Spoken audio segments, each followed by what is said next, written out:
Bonjour à tous. Donc moi je vais vous faire une petite revue de l'actualité récente aussi sur les toxidermies sévères et notamment sur le syndrome de Stevens-Johnson et le syndrome de l'aïeul. Donc je présente ce topo au nom de Benoît Ben Saïd, ici présent, mon collègue du site constitutif de Lyon, et moi-même. Donc, ce qui est notable cette année, c'est déjà une nouvelle classification des hypersensibilités aux médicaments qui a été publiée par le réseau européen d'allergologie et qui permet de donner des critères chronologiques et sémiologiques très standardisés de qualification des différentes toxidermies. Et donc, pour le Stevens-Johnson et le syndrome de l'aïeul, on sait que le délai de survenue de la toxidermie après le début du médicament est de 4 à 28 jours et le diagnostic repose sur des critères cliniques parfaitement bien validés maintenant. Ce que ce consensus apporte aussi, c'est qu'on parle d'hypersensibilité immédiate pour toutes les réactions qui surviennent moins d'une heure après la prise du médicament et de réactions retardées quand ça survient plus d'une heure. En pratique, c'est défini comme plus de 6 heures et en pratique, c'est quand même plutôt 24 heures après la prise des médicaments. Donc en tout cas, un consensus européen sur la qualification de ces réactions aux médicaments. Le centre de référence a également publié cette année une revue générale sur les réactions graves aux médicaments, donc sur le Stevens-Johnson, le l'aïeul, le DRESS et la pustulose exanthématique aiguë généralisée, un article que vous pourrez retrouver dans le Lancet et qui reprend toutes les connaissances actuelles sur la physiopathologie, la clinique et la prise en charge de ces trois maladies. Alors, concernant ce qui nous intéresse plus donc dans le centre de référence, essentiellement le syndrome de Stevens-Johnson et de l'aïeul, une étude qui a été publiée par des Espagnols cette année et qui permet de préciser l'incidence, donc le risque de survenue du syndrome de Stevens-Johnson-l'aïeul selon les médicaments. Donc cette étude qui a été publiée cette année reprend tous les cas survenus les 10 dernières années et montre, vous voyez, un risque important pour la phénitoïne, 68 cas pour 100 000 nouveaux prises de médicaments, un risque plus important qu'avec les autres médicaments qui sont pourtant connus pour être à haut risque, à savoir l'allopurinol et le cotrimoxazole ou Bactrim. Et les auteurs dans cette étude précisent par ailleurs les taux de survenue de ces réactions graves aux médicaments pour d'autres classes médicamenteuses, notamment les inhibiteurs de la pompe à protons et certains anti-inflammatoires et d'autres antibiotiques. Un article important aussi publié par une équipe internationale, essentiellement américaine, qui fait la synthèse et la revue générale sur tous les registres existants dans le monde à l'heure actuelle pour cette maladie, sur la physiopathologie, le diagnostic, le traitement et le suivi de la maladie. Donc c'est un très gros article de synthèse dans lequel sont impliqués essentiellement des équipes de dermatologues américains, assez peu d'Européens. Cette étude également récente, très récente du mois dernier, publiée par des Américains, qui fait la synthèse en fait sur la prise en charge de la maladie aux États-Unis. Donc c'est une étude qui a été menée entre 2000 et 2015 dans 18 centres de prise en charge du l'aïeul aux États-Unis, qui précise que, comme on le sait, la maladie est induite par un médicament dans 90% des cas, qui précise également, comme vous le voyez, que les malades sont graves puisque 22% sont pris en charge en réanimation, 41% dans les centres de brûlés, et qui précise également les habitudes de traitement de la maladie aux États-Unis, puisque 70% des patients reçoivent un traitement de fond dont on le reverra, pourtant ils n'ont pas fait la preuve de leur efficacité, des corticoïdes, des immunoglobulines intraveineuses ou parfois les deux, et une mortalité qui était attendue par les scores habituels prédictifs de mortalité de 20%, mais qui a été observée de 14,7%, et donc clairement une mortalité qui, à l'heure actuelle, aujourd'hui, fort heureusement, est un peu plus faible que celle qu'on attendait il y a quelques années. Alors nous, en France, on a publié cette année l'actualisation du protocole national de diagnostic et de soins du syndrome de l'aïeul. Donc ce PNDS est publié sur le site de la HAS, mais également dans une revue internationale. Et donc, nous avons décrit l'importance des majeurs des soins de support dans cette maladie, puisqu'il n'y a pas à l'heure actuelle de données suffisamment solides pour recommander de manière absolue l'utilisation d'un traitement immunosuppresseur dans la maladie, que ce soit les corticoïdes, les immunoglobulines intraveineuses, la cyclosporine ou l'étanercept. On en redira un petit mot d'étanercept. Donc nous avons également dans ce PNDS fait la synthèse sur les signes de gravité qui doivent conduire à adresser le patient en milieu spécialisé. Donc je ne vais pas le détailler là, mais l'importance majeure est donnée aux signes de gravité dermatologiques, les bulles, les décollements, mais également à l'état général du patient, puisque toute atteinte pulmonaire décelée dès l'examen primaire du patient doit conduire le patient en centre spécialisé. Alors, concernant la cyclosporine, il y a eu beaucoup de débats ces dernières années. Est-ce efficace ou non pour réduire la mortalité et accélérer la cicatrisation dans le syndrome de l'aïeul? Le débat n'est probablement pas clôturé. Il y avait eu un essai qui avait été conduit dans le service de dermatologie d'Henri Mondor entre 2007 et 2009, qui avait inclus 29 patients et qui était plutôt encourageant sur peut-être, sans certitude absolue, une réduction de la mortalité et une accélération de la cicatrisation. Cette étude encourageante a été confortée par d'autres observations d'autres auteurs sur à chaque fois des petites séries de patients qui ont comparé soit la cyclosporine aux immunoglobulines intraveineuses, soit qui ont comparé cyclosporine versus pas de cyclosporine mais dans des hôpitaux différents. Et des études un peu rétrospectives qui avaient tendance à aller dans le sens d'une réduction peut-être de la mortalité. Le problème, c'est que dans ces études-là, n'ont été traités que les patients les moins graves. Et ça, c'est l'objet d'un article intéressant publié cette année d'un auteur qui dit que, attention, c'est très difficile d'interpréter les résultats de ces études puisque les patients qui ont reçu la cyclosporine n'étaient jamais les patients les plus graves. Donc, difficile de conclure. Alors, nous, ce qu'on a fait, c'est que 10 ans après notre utilisation, donc après cette étude-là, on s'était mis à utiliser plus en routine la cyclosporine. Donc on a repris tous nos résultats en rétrospective cette année et on a eu un peu la surprise de constater qu'avec une méthodologie pourtant très solide, nous n'avons pas pu confirmer ces résultats encourageants de la cyclosporine, puisque en rétrospectif, avec une méthodologie donc statistique très solide, nous ne montrons pas de réduction de la mortalité ni d'accélération de la cicatrisation par rapport aux soins de confort tout seul. Ça, c'est les résultats donc de la série de Mondor qu'on a publié cette année.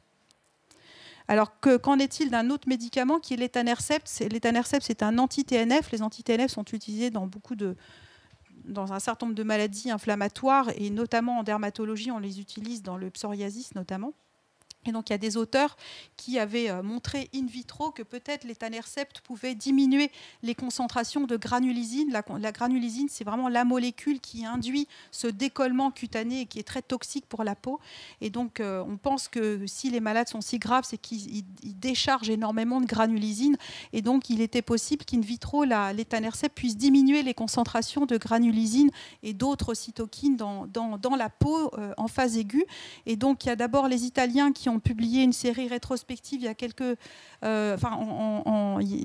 a 2-3 ans sur 10 malades qui disaient c'est bien, on n'a pas de décès, les malades cicatrisent assez vite, peut-être que ça marche. Et puis il y a une étude taïwanaise qui a été publiée cette année, il y a quelques mois, qui a en fait conduit une étude chez 96 patients dont l'objectif principal était de voir si ça marchait sur le délai de cicatrisation et en objectif secondaire de regarder si ça réduisait la mortalité, et qui ont comparé en fait cette analyse avec leur façon de faire 10 ans avant. Donc, ils ont en fait traité quelques dizaines de patients, mais essentiellement des patients pas très graves. Et donc, en fait, ils montrent dans cette étude et c'est la courbe en rouge, que peut-être les patients cicatrisent plus vite avec l'étanercept. Et donc, de ces résultats, ils disent que que ça marche, mais ils observent aussi une réduction de la mortalité, mais qui n'est pas leur critère principal de jugement. Donc tout ça, c'est très compliqué. Tout ça pour dire qu'il faut prendre quand même avec des pincettes la conclusion de ces auteurs.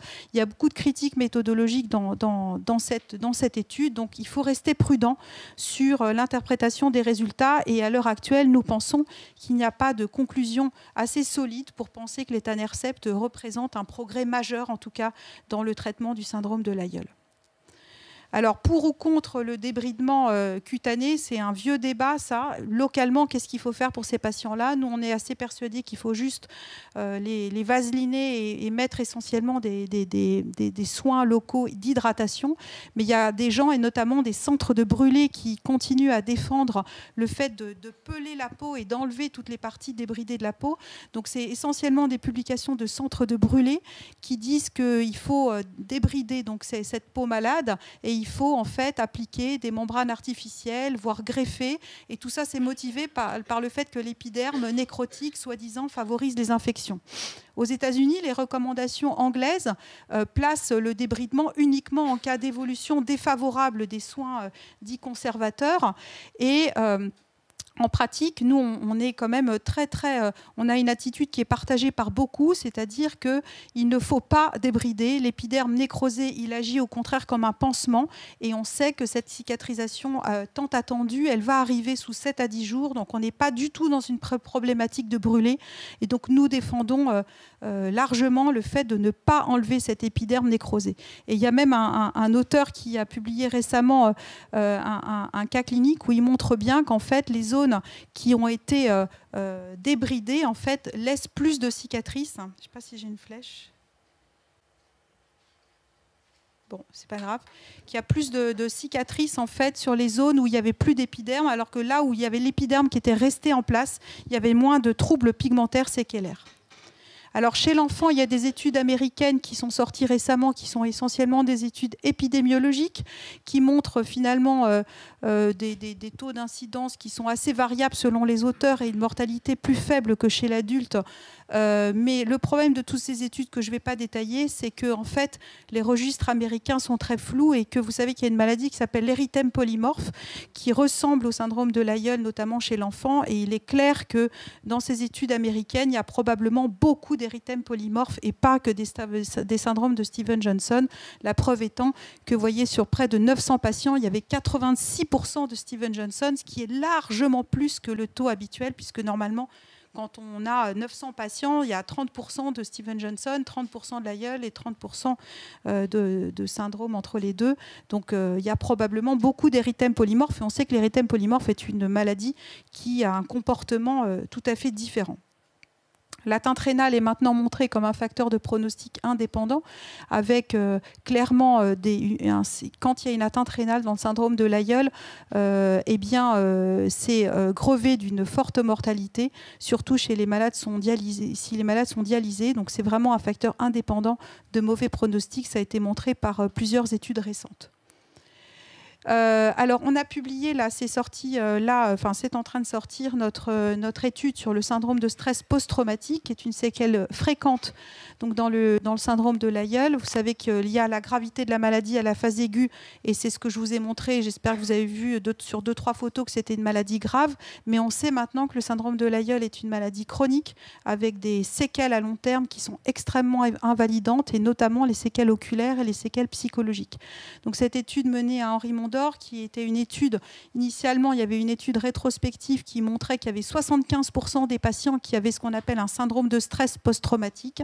Et donc, cette évaluation numéro 1 a été suivie d'une évaluation numéro 2 prospective, où les malades ont été suivis pendant 1 an. Donc, sur 30 patients, en fait, on a regardé quel était le taux de survenue de syndrome post-traumatique, sachant que les patients étaient évalués de manière très régulière par des psychologues. Et donc, ce qu'on a montré, on a utilisé des tests psychologiques assez complexes, et donc on a montré que il y avait, que en fait on avait 23%. Je ne sais pas si le taux est monté. Ben non, j'ai même pas mis, excusez-moi. En fait, on a 23% de patients qui développent un score, un syndrome de stress post-traumatique. Et ce qu'on a montré, je vais juste vous montrer ces résultats-là pour montrer que les critères qui ont été retrouvés comme favorisant la survenue du stress post-traumatique, c'est la fragilité psychologique à la phase aiguë. On sait que ce n'est pas la gravité de la maladie, c'est le fait d'être fragile psychologiquement. C'est ça qui prédispose le plus à la survenue d'un syndrome de stress post-traumatique. Et sur le graphe de droite, il est juste là pour vous montrer qu'il y a des patients qui développent un stress post-traumatique 1 an après la phase aiguë, alors qu'ils n'en avaient pas immédiatement après leur maladie. Donc il faut les suivre très longtemps, ces patients-là. Il faut qu'ils aient une évaluation psychologique et psychiatrique régulière, et il faut optimiser et prendre en charge ces PTSD qui grèvent la qualité de vie pendant de nombreux mois après la phase aiguë. Et pour terminer rapidement, donc d'autres études qui sont intéressantes également. Donc là, cette étude du service qui a montré qu'un certain nombre de ces toxidermies étaient probablement évitables. En tout cas, elles sont dues à des utilisations inappropriées des médicaments. Donc, je vais juste vous montrer ce qui est en rouge. Et bien, sur toute notre cohorte, il y a 24% des patients qui avaient un LAIEL, en fait, qui avaient pris le médicament pour un usage inapproprié, c'est-à-dire soit une mauvaise indication, soit qui avaient repris le médicament alors qu'on leur avait interdit avant. Donc c'est quand même beaucoup. Et les champions de l'usage inapproprié, c'est l'allopurinol et le Bactrim. L'allopurinol a souvent été donné pour des indications qui n'en sont pas, à savoir une hyperuricémie asymptomatique, ou le Bactrim pour des infections urinaires ou sinusiennes, alors que c'est un médicament à haut risque de toxidermie et qui a des alternatives. Donc, il faut également optimiser la déclaration des cas à la pharmacovigilance, puisqu'actuellement, on a observé que 2/3 des cas ne sont pas déclarés à la pharmacovigilance. Donc, il faut absolument optimiser la veille de suivi de ces médicaments. Et enfin, on a montré également qu'il y avait des patients qui ressemblaient beaucoup à des syndromes de l'AIEL, mais qui étaient sans médicaments imputables et chez lesquels il faut rechercher des facteurs autres. Ici, chez ces deux cas-là, ce sont des patients qui avaient des maladies auto-immunes de la peau, dans ce cas-là un lupus, dans ce cas-là une dermatomyosite. Et donc, ces maladies inflammatoires systémiques peuvent de temps en temps prendre un aspect de l'AIEL, et c'est ce qu'on a proposé d'appeler la nécrolyse épidermique non toxique. Et donc, pour terminer juste les sujets sur lesquels on travaille, donc on a un laboratoire de recherche, on travaille avec Lyon et un partenariat avec Zurich. On travaille actuellement sur les cytokines de l'immunité innée, on travaille sur certaines voies de signalisation dans les toxidermies graves et on travaille, vous voyez, sur beaucoup de choses. Dans la maladie, on travaille sur la réévaluation du taux de mortalité selon les types de prise en charge dans le centre, sur l'intérêt des suivis microbiologiques des patients, sur les facteurs de risque des séquelles oculaires, sur les atteintes digestives. On va également mener des projets avec les centres de compétences et on a un essai thérapeutique qui devrait débuter d'ici 1 an ou 2 qui va en fait évaluer les cellules mésenchymateuses d'origine adipocytaire pour accélérer la cicatrisation. Et Lyon travaille aussi sur beaucoup de sujets sur cette toxidermie grave. Voilà un tout petit tour de ce que je voulais vous présenter. Merci.